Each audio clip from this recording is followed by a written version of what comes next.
ठीक है, अब हम कंटिन्यू इस टॉपिक को आगे बढ़ाते हुए मैं आज एक्सप्लेन करूंगा सॉइल इरोजन। जी हाँ, सॉइल इरोजन, यहाँ से क्वेश्चन आता है what do mean by the soil erosion. आपको लगता होगा बार बार सर बोलते हैं क्वेश्चन आता है। निश्चित मैं आपको बार बार रिपीट करता हूँ कि ताकि आप यदि सो गए हैं तो आप जाग जाइए, है ना। जब जागा तभी सवेरा, निश्चित ही अच्छा मार्क्स आपके पास आने की संभावना रहेगी यदि आप अच्छे तरीका से इसे पढ़ेंगे।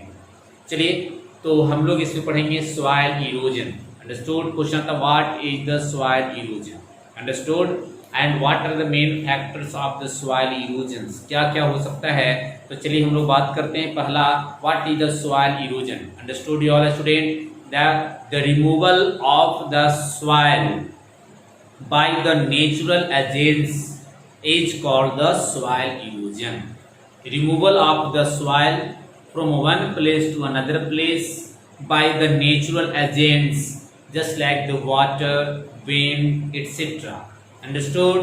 यानी कोई भी नेचुरली जो एजेंट्स हैं, नेचुरल एजेंट्स हैं, उसके कारण यदि एक मिट्टी एक स्थान से दूसरे स्थान ट्रांसफर होती है, that is the part of the soil erosion. Understood. And the soil erosion also the main cause of the unfertility of the land, है ना। ये अनफर्टाइल बना देता है मिट्टी को। Understood all student. So we should also conserve the soil erosions. And the next video में हम लोग पढ़ पाएंगे सॉइल इरोजन्स के बारे में, कंजर्वेशन ऑफ द सॉइल के बारे में। इसमें हम लोग पढ़ रहे हैं soil erosions. Understood. There are the three main factors of the soil erosions. That means there are the three agents of the soil erosions. Understood you all student. First one is the water. Understood you all student, water is also the main agent of the soil erosions. You can say water erosions. Understood? And second one is the wind erosions, and third one is the human factors. Understood? Wind factors, water factors, and the human factors. It means there are the three main factors of the soil erosions. Understood you all? So first of all I want to discuss about the water erosion. Understood? It means the sheet erosion, reed erosion, and the gully erosion. Very important point note कर लीजिए, आप इसे अपनी copy पर लिख लीजिए।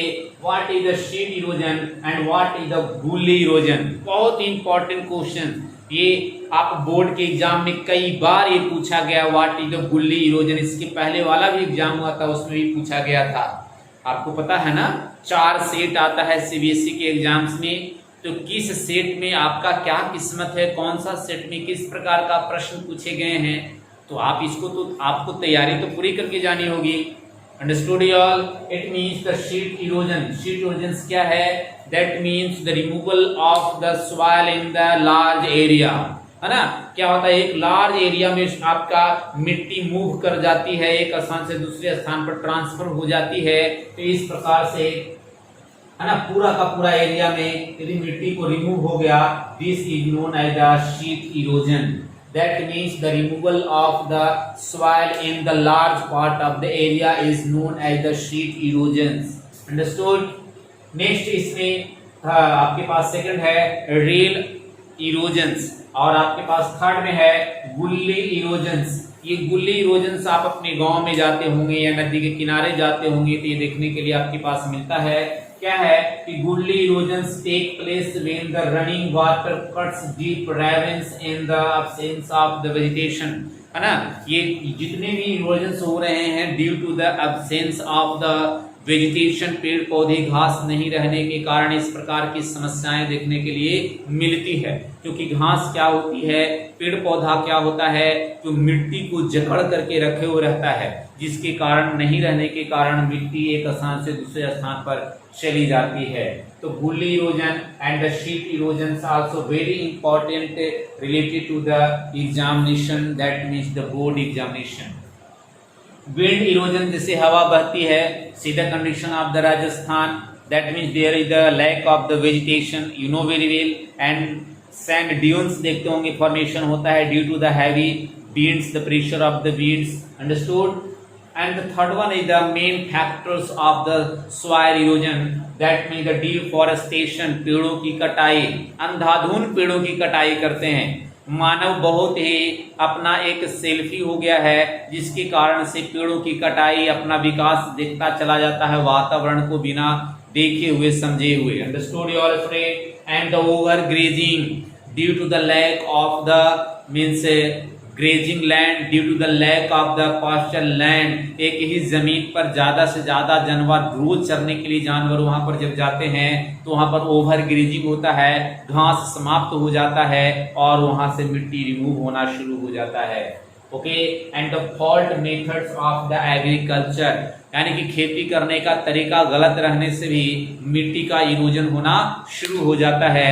That means there are the three main factors of the soil erosion. First one is the water factor, and second one is the wind factors, and third one is the human factors. Understood your student? Okay, and the last topic that is the conservation of the soil.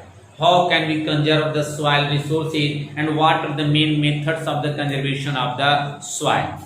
तो पढ़ाने के बाद मैं आपसे गुजारिश करता हूं कि यदि आप मेरे चैनल को नहीं देख पाए हैं, सही ढंग से आप उसे लाइक नहीं किए हैं, सब्सक्राइब नहीं किए हैं, तो I request you all that please subscribe my channel and like my video. Understood you all? Okay.